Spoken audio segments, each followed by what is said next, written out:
Olá, direto de Brasília, capital do Brasil, iniciando mais um Ponto Certo. Hoje estou aqui no anexo 4 da Câmara dos Deputados Federais, porque venho fazer entrevista com um convidado muito especial. Espera só um segundo.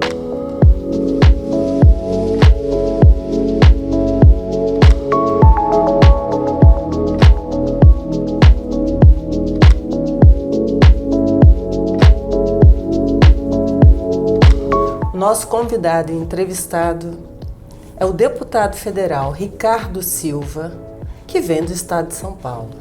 Muito obrigada, deputado, por receber o Ponto Certo aqui e a gente poder ter essa conversa.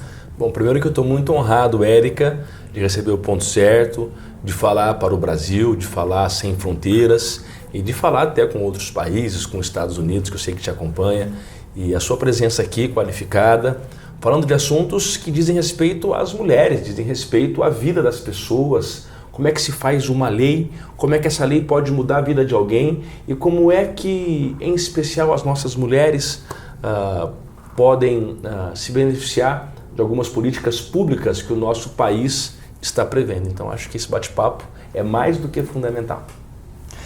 Nossa conversa vai iniciar falando como se faz uma legislação. Isso porque quem nos assiste, deputado, às vezes tem a má impressão de que não tem trabalho dentro de uma legislatura na formação de uma lei. E quem trabalha dentro da Câmara dos Deputados ou quem acompanha esse processo da legislação, sabe o quanto é demorado e o quanto é difícil. Eu gostaria que você falasse para quem nos assiste agora como é todo esse processo para se aprovar uma lei. Bom, primeiro que você toca num tema que diz respeito ao trabalho dos políticos, né? Assim como em toda categoria profissional, advogado, médico, engenheiro, existem aqueles que trabalham bem, existem aqueles que fazem por merecer e aqueles que, infelizmente, não fazem por merecer. Mas o deputado, ele tem muito trabalho. Pode ser que tenhamos aqueles que não gostem de trabalhar e quem geralmente não trabalha acaba perdendo a eleição, a verdade é essa. Mas o que é que fazem os políticos dentro de uma casa como essa que nós estamos agora, que é o Congresso Nacional Brasileiro? O que é que fazem os deputados?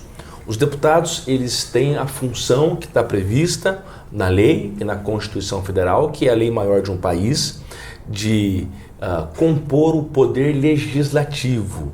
Poder legislativo é aquele que faz as leis. Mas antes de tudo, para quem é leigo, o que é uma lei? O que significa uma lei? Como é que ela surge, né? E antes de como é que ela surge, o que é lei? Lei, mas o que é uma lei? Regulamentação, né? Vamos falar dessa...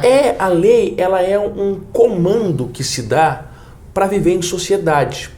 É uma regra, é um comando, é isso mesmo. Lá nos primórdios, Érica, a gente não precisava de regramento porque o ser humano, isso há milhares e milhões de anos atrás, ele vem de uma evolução, não é? Uma evolução. E quando você vive como ali animais, enfim, não tem regras impostas. Só que quando você passa a ter racionalidade e passa a viver em sociedade, a minha vontade ela tem que ter limite. E o limite está onde? Está na lei. O limite está naquilo que nós fazemos aqui, que é elaborar essas regras. Se você gosta de ficar, um exemplo, nu em sua casa, você pode. Mas você não pode sair nu nas ruas. Essa regra quem faz é aqui.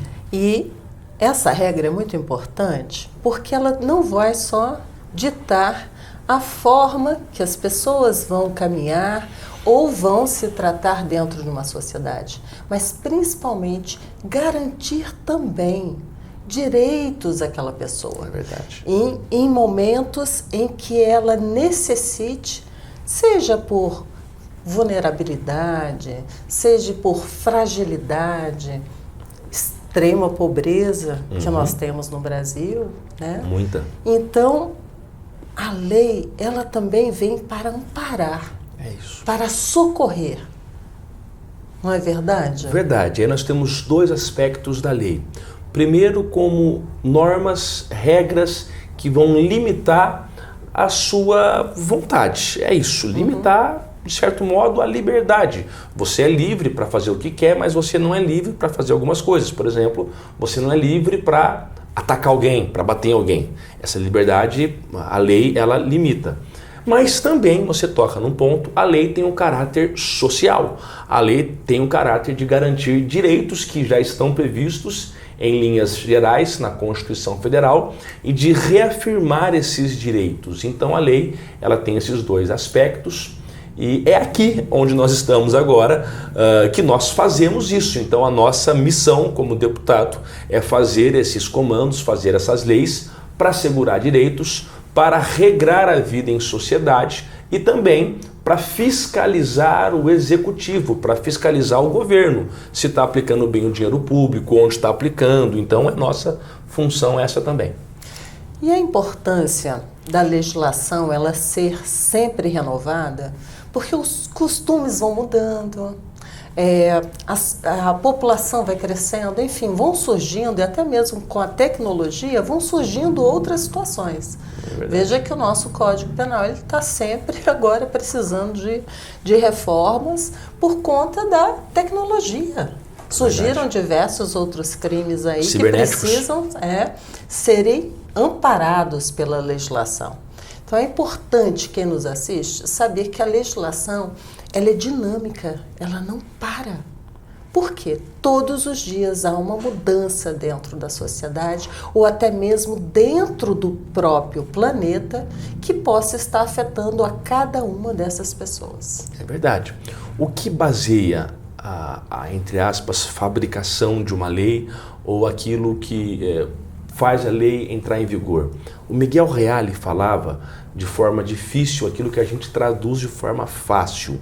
Ele falava que é uma pirâmide. Acontece um fato na sociedade, um fato qualquer. Por exemplo, estamos observando agora escolas sendo atacadas ou com ameaças de ataque, muita fake news também, mas esse é um fato. Esse fato ele é valorado pela sociedade, o que todo mundo vai ter uma percepção sobre esse fato. E a depender da repercussão disso, vem uma norma para regrar. Teoria do fato, valor e norma. A norma é a lei, a norma é a regra. E é isso que você disse, nós estamos em constante evolução. Por isso que o Congresso Nacional é uma casa que precisa estar atenta à voz que vem das ruas. Porque é essa valoração dos fatos que acontecem, é a percepção que as pessoas têm daquilo que acontece que vão ditar a necessidade de alterarmos ou de criarmos uma lei nova. Deputado, você tem legislação que assim, é muito voltada para as questões femininas e eu gostaria de iniciar com uma delas, que é a respeito de quando a mulher vai passar por algum procedimento cirúrgico, que há necessidade de sedação, né? E olha a mudança aí dentro da sociedade. Nós temos acompanhado de alguns anos para cá sempre relatos de fato de que mulheres foram abusadas, né, sexualmente durante o parto, durante uma cirurgia, né, naquele momento que ela está bem vulnerável ali, está dopada, né, ela está inconsciente. E o senhor apresentou um projeto de lei que, nesse sentido, eu gostaria que o senhor falasse um pouquinho, porque esse carinho destinado às mulheres muito nos agrada, viu? Ah, que legal, Érica. E parabéns por tocar nesse assunto que é muito importante. Eu sou pai, tenho uma filha de 6 anos, uma esposa, que ela fez um parto de cesárea. E eu, como deputado, sou um cidadão comum, qualquer, e que vendo casos multiplicando de pessoas e de criminosos que vestem um jaleco branco e se colocam como um profissional da saúde, eu quero aqui dizer que a grande massacrante maioria dos profissionais da saúde são pessoas sérias, são pessoas dignas, mas é como eu disse no começo, tem gente ruim em todo lugar, tem psicopata em todo lugar, em toda profissão. Então, para que nós não tenhamos as mulheres vulneráveis, eu apresentei um projeto. Esse projeto se transformou numa lei, que agora vale para todo o território nacional. Preste atenção, você que é mulher, você tem direito a um acompanhante em procedimentos médicos, inclusive naqueles em que há sedativos, que são os mais graves. Aquele médico anestesista que estuprou mulheres, sabe? Algo absurdo, mulheres sedadas, mulheres desacordadas. Então nós estamos freando isso, é um comando, uma lei que vai frear isso e dar um direito à mulher de ter o seu acompanhante. Então eu fiquei muito feliz com isso. Nós também, viu? Legal. É muito bom saber que podemos ter o apoio de alguém, principalmente próximo, né? Claro. No momento que você está ali passando por um tratamento médico, é sempre muito bom ter um acompanhamento. É verdade. E principalmente se sentir mais segura ao entrar, né, no processo de cirurgia, sabendo que não vai ser ali vilipendiada, né, de alguma forma. É isso. Eu garanti o mínimo para as mulheres, que é o mínimo de conforto, dignidade. É isso mesmo. Deputado Ricardo Silva, vamos tocar aqui num assunto assim, vamos dizer, dolorido, porque isso afeta cada um de nós, que somos pessoas humanas, né? Que temos coração que pulsa ali e um olhar empático para com o próximo. Infelizmente, no Brasil, não está sendo a primeira vez que isso ocorre, mas a gente não pode deixar de falar aqui a questão das criancinhas em Santa Catarina que foram mortas dentro de uma escola. Isso é uma situação muito triste, mas eu quero tocar nesse ponto porque eu sei que o senhor tem um projeto de lei, não só um projeto de lei, ele é um programa para que a gente possa trabalhar melhor essa questão das nossas crianças estarem realmente dentro das escolas, acolhidas para aprenderem e não para ficarem se sentindo ali desamparadas. Eu nem sei dizer, porque isso me dói profundamente quando eu tenho que falar dessa coisa. Érica, falar sobre isso me dói. Me dói porque eu tenho uma filha de 6 anos e que está na escola. Eu tenho recebido relatos de mães desesperadas, de mulheres que não querem mais levar os filhos à escola, com medo dos ataques. Muito triste isso, muito triste. Eu estou em andamento, já estava antes do fato de Blumenau, com estudo em meu gabinete, para modificar a lei brasileira e dar segurança às escolas. Cria o programa Escola Segura. No que consiste esse programa? Consiste na aplicação do orçamento que nós pagamos impostos, do orçamento da educação, uma parcela dele para garantir segurança nas escolas. Segurança, por exemplo, na contratação de vigilantes. É impensável que você vai a um shopping, que é um lugar gostoso de ir, tem segurança armada. Uma segurança de uma empresa que tem registro, que tem cadastro na Polícia Federal, não tem nenhum problema. Saber que essa segurança, ela está ali, não é para hostilizar ninguém, ao contrário. Ao contrário. É para proteger aqueles que dar paz. A gente sente paz quando vai num shopping. Estou certo ou errado? Não, está certíssimo. A gente sente paz. Você vai no shopping. Você sente seguro, né? E você está que sendo, você pode ir com seus filhos. Há um monitoramento por câmeras de segurança por onde você anda no shopping. E você não se sente invadido. Você se sente feliz, em paz, porque ali é um local que está seguro. E numa escola que tem centenas de crianças, não ter esse monitoramento, isso é um absurdo. Então nós temos que ter, e mais do que isso, porta com detector de metal. Ontem, em cidades pequenas do interior do Brasil, registros de crianças levando facas em escola, porque é um inferno isso. A informação vem, dissemina, começa a gerar naquela pessoa que está doente, porque isso é uma doença, mas que tem repercussão criminal. E quem comete um crime tem que ir para a cadeia, doente ou não, porque é grave. matou criança. 4, para mim tem que ficar o resto da vida preso. Mas é um problema, é uma doença da sociedade, que quanto mais divulgação vem, mais estimula aqueles que têm essa vontade ou que estão nas redes sociais. Então, esse projeto estabelece segurança nas escolas. O governo federal já aplicou em parte, trazendo investimento para escolas agora, de imediato. E outro projeto que eu estou apresentando, esse em primeira mão para você, que considera o crime de tortura. Tortura, crime de terrorismo. É uma tortura mental, uma tortura psicológica. É terrorismo aquelas pessoas que estão apenas lançando pânico sem fundamento. Tive informação de que alunos de universidades poderiam estar lançando informações falsas dentro de universidades só para ver o cancelamento de aulas, para ver o tumulto. Isso tem que ir para a cadeia com crime de terrorismo, porque essa fake news ela é grave do mesmo nível de alguém que vai lá e agride. Então, é atuar nessas duas pontas, na prevenção, na segurança e na repressão. O senhor sabe que esse projeto ele já devia ter sido apresentado antes, sabe por quê? Embora não tivéssemos tantos históricos como nos Estados Unidos, mas aqui nós já tivemos outros ataques em escolas. Vários. E também crianças que foram mortas dentro de escola por bala perdida de tráfico. Né? No Rio de Janeiro já teve? Isso, no Rio de Janeiro, eu acho que também já teve em São Paulo. Se a gente for buscar, é porque é um histórico tão trágico que triste. É melhor não se levantar.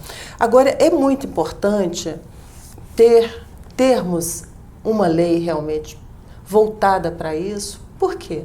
É necessário que as crianças possam ser, inclusive, treinadas a saber como se defender no momento de um ataque. É preciso que o professor também saiba como agir. Enfim, as pessoas que estão dentro da escola.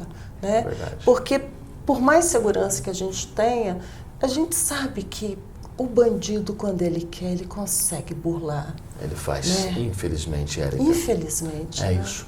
Eu falo assim, eu estou com 37 anos, eu assumi agora o nosso novo mandato em fevereiro e me deparando com essa trágica situação, concordo com você em tudo. E essa lei já tinha que valer sempre no Brasil, sempre tinha que ter. Como não tinha, eu fiz questão de apresentar agora e digo a você, Érica, se a gente não tomar conta desse país, nós vamos levar o Brasil para o abismo. Porque nos Estados Unidos, em que os casos acontecem em número muito mais visto, é um país que tem estrutura, é um país que tem investimento, é um país que tem tem os protocolos até. Protocolos. Já? O Brasil não tem. O Brasil é um país que está em desenvolvimento. O Brasil é um país que tem uma legião de pessoas abaixo da linha de miséria. O Brasil é um país que tem uma outra realidade. Se a gente se enveredar por esse lado perigoso de ataques em escolas, eu tenho medo do que pode acontecer. Mas nós temos que atuar também na outra ponta, na briga para disseminar e na guerra contra as fake news. Também é outra luta. Isso é verdade, porque, aliás, é uma coisa muito, assim, feia. O brasileiro ser mentiroso e aceitar mentira. Isso é uma coisa muito feia. Verdade. Tá? Por quê? A mentira, ela tinha que ser criminalizada. É o que eu estou fazendo. Eu acho que... Nesse caso, com terrorismo. Da mesma com forma. Terrorismo. Como você vai lá perante o juiz, no momento que a testemunha está ali sobre o juramento, ela tem que ter uma punição. Não pode continuar dessa forma. Serem utilizadas a rede internacional de comunicação para colocar mentiras, que gera pânico, que gera medo, que faz com que as pessoas se incentivem também a correr nesse sentido, né? Verdade. Vamos dizer, na contramão da história da humanidade, que isso é um retrocesso. Isso Demais. Isso demais. não é... evolução. Agora eu também queria aproveitar, né, porque o nosso tempo ele vai passando muito rápido.